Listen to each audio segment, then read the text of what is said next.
I wonder if that's what it is that godly, saintly old man of F.F. Bosworth, who stood in this pulpit, who's preached with me around different parts of the world. Old F.F. Bosworth, all of you nearly knew him.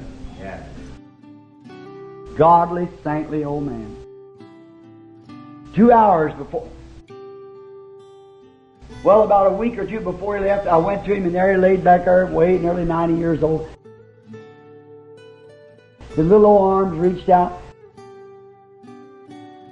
His little bald head and that white whiskers on his face. I grabbed that old man in my arms and I screamed, my Father, the chariots of Israel and the horsemen thereof. For if there ever was a man that ever represented Pentecost and was a true apostle, it was F.F. Bosworth.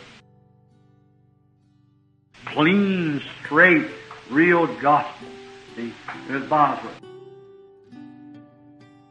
And when I held him in my arms, and I screamed, my Father, the chariots of Israel and the horsemen thereof, he said, son, stay on the field.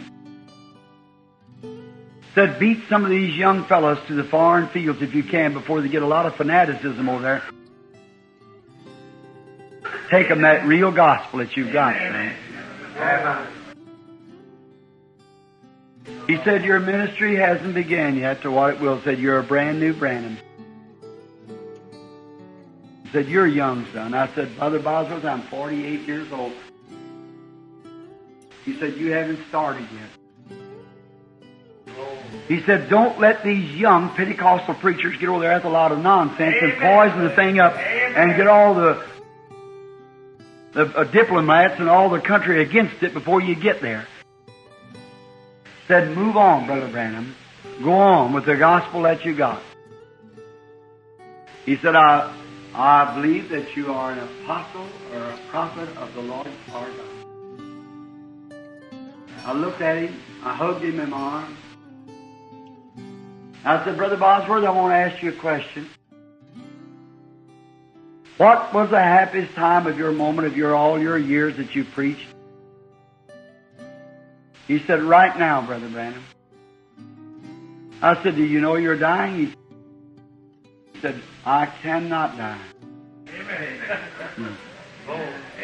I said, why would you say this is your happiest time? There's a little door.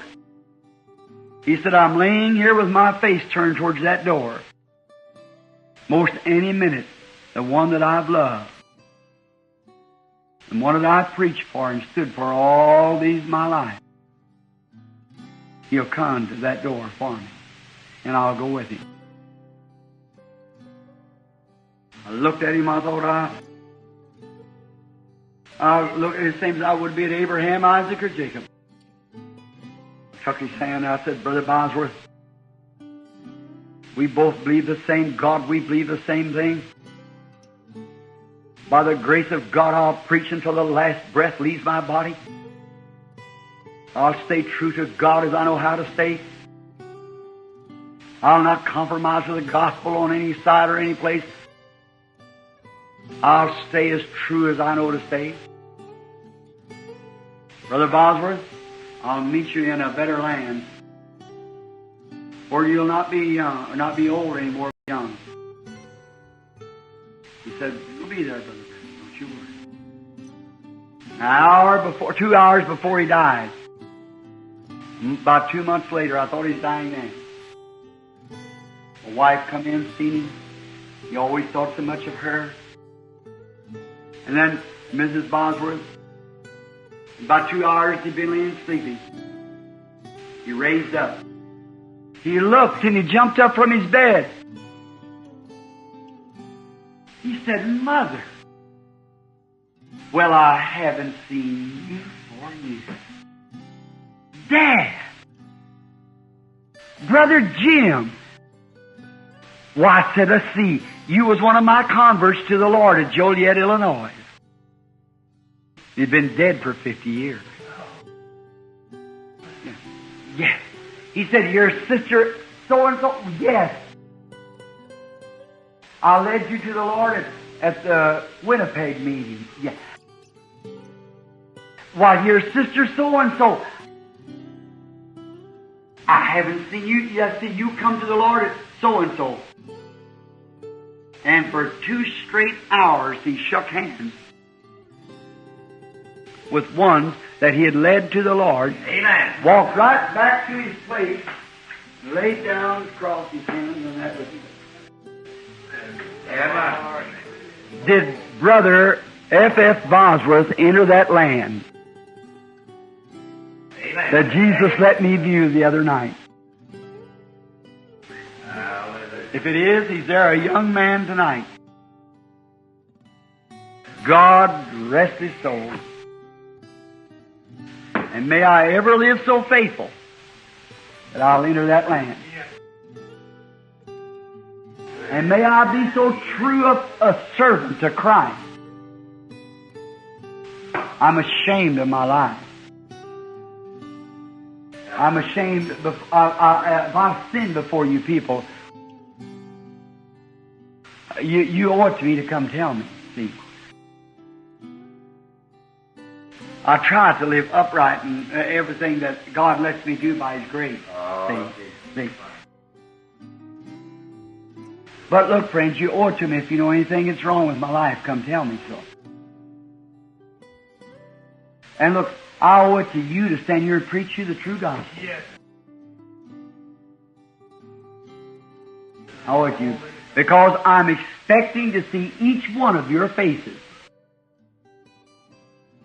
Young men and women just across that border yonder. That's just one breath between where you are now and there. Now that's right. It's there.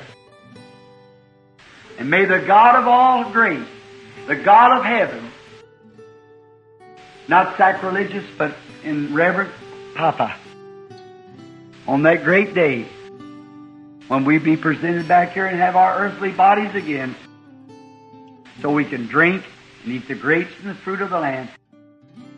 They will build houses and another won't inhabit.